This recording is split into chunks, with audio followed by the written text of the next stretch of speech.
What is up, guys? Fun and Games here. In this video, I want to talk about, is it worth it to get an older, very inexpensive Samsung phone in 2026, either for everyday use or as a backup or second phone?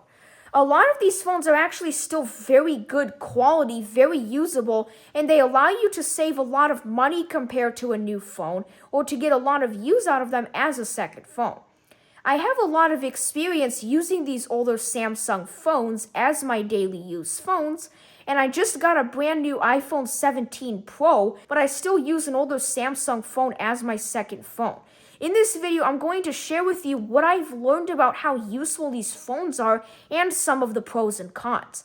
I bought a used Samsung Galaxy S8 recently, and I have several older Samsung phones here, all of which I have used quite a bit.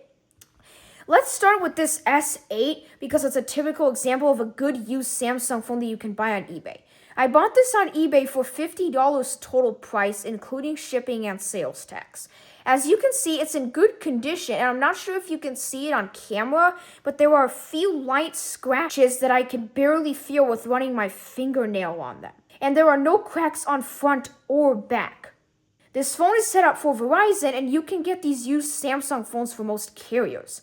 When you turn it on, you can see that there is zero screen burn-in on this phone. Some of these used phones have significant screen burn-in, so that's something you will want to find out before you buy it if possible. Usually the pictures will show it. If they don't, you can contact the seller about it like I do. The next thing I always check is all the basic functionality. Can I navigate around the phone without a problem? Does the camera work? I have not actually tested the camera on this S8 yet, so I'm going to test it right now. Very clear camera. Next, I always check if there are any issues with connectivity. So right now the phone is connected to Wi-Fi, as you can see. I'm going to demonstrate with YouTube that it loads here. So you can see, if I try to search something, you can see how it's loading the searches and changing the stuff. So you can tell the Wi-Fi is working. And then the next thing is, if there are a bunch of unwanted games and apps like these that come, they can easily be uninstalled like this. You just click the uninstall button, you go here and you just click uninstall and you hit OK, and you can delete all these games in the same way. Or unwanted apps, those can be easily uninstalled. Finally, I always check the battery life. So my quick initial analysis here of this S8's battery life is it seems to drain sort of quickly when just kind of going around simple things. But this phone had a lot of games on it before I reset, so sometimes apps can eat background battery. They can eat the battery up in the background. So there's not really too much to judge right away, but overall I think it's decent. That would be my initial analysis there. And this is a good transition into talking about some of the other Samsung phones I have used. So here are three older Samsung phones I have used quite a bit. An S9 and two S7s. These phones are between 7 to 10 years old, but they are still quite useful. I used the S9 as my primary phone for about 6 months, and during that time I used these S7s as my secondary phones. So now let's get into the pros and cons of using an older phone like this. So the pros are you can do most major things you need to do without a problem. On all three of these phones, the camera works fine, connectivity works fine. I watch YouTube a lot, I use Google search a lot, I can text and use messaging apps with my family, etc. None of these phones have any major damage or cosmetic issues, so I don't feel like I'm using a junky phone. The cons are, in my experience, there are three major cons to using an older phone like this. First, battery life. So the two S7s, when I bought them off eBay, the original batteries, the battery that was in the phone, when it was made, was pretty bad. It did not last long. The battery life was not good. It would randomly shut down when it was not actually at zero.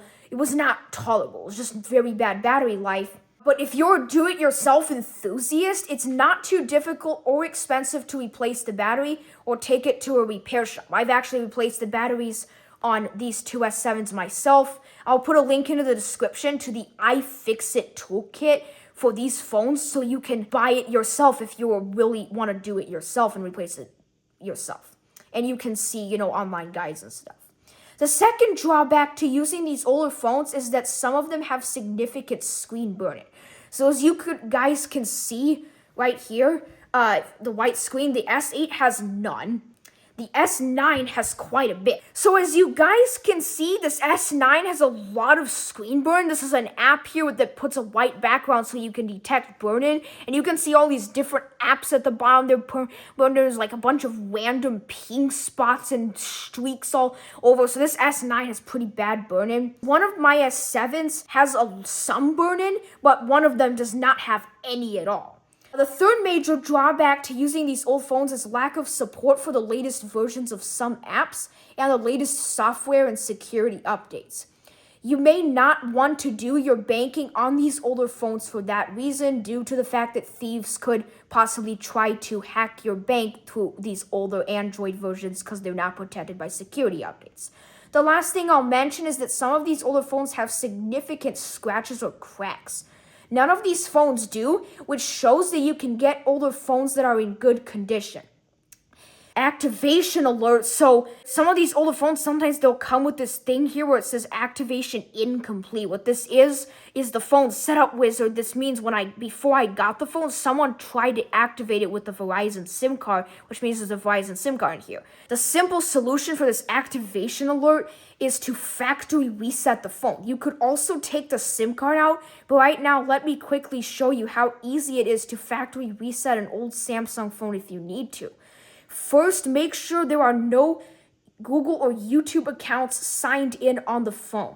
So the reason you want to make sure of this is because if you have them signed in, it will trigger something after the factory reset called FRP lock, Factory Reset Protection Lock. It is a security feature to stop thieves from stealing phones that have people's Google accounts on them that are locked with pins, factory resetting them, and then either using them for their own purposes or selling them for cash or whatever. And it makes the phone unusable unless you have the original owner's Google account credentials. But when you're factory resetting a used phone like this, if it comes with unwanted apps, you do not want to brick the phone. So the one way you can make sure of this is you can go to your app screen like I have here. So you just go to the app screen and you click on settings. So you click on your settings and then you can go into Google settings. So Google right here, you're going to click on that. And we're going to go see Google services. And you're going to see sign in. So when it says this, that means there is no Google account there. Usually if there's a Google account, basically all the time, if there's a Google account signed in, it will show the Google account there. So then I am going to show you how to factory reset it. So what you're going to do is you're going to be on your home screen and you're going to swipe down and you're going to click on settings again. So we're going to go into our settings. We're going to scroll down like this, and we're going to click on general management, this right here, general management, and then you're going to get on this screen and you're going to see reset right here. So reset.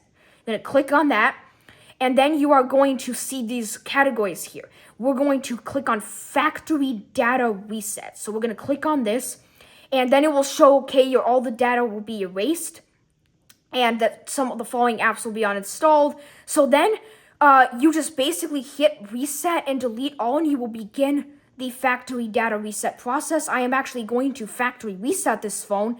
I'm going to pause the video, and then I'm going to be back once this thing is set up again after the factory reset. Okay, so as you guys can see, the factory reset was completed. It is now on the startup screen. So that was just a quick review here on these used phones and all the pros and cons and everything about these phones. So hopefully this video was helpful for you if you are a person that is considering buying one of these older used Samsung phones. Thank you so much for watching. Stay tuned for more videos, and I will see you guys in the next video, and Happy New Year.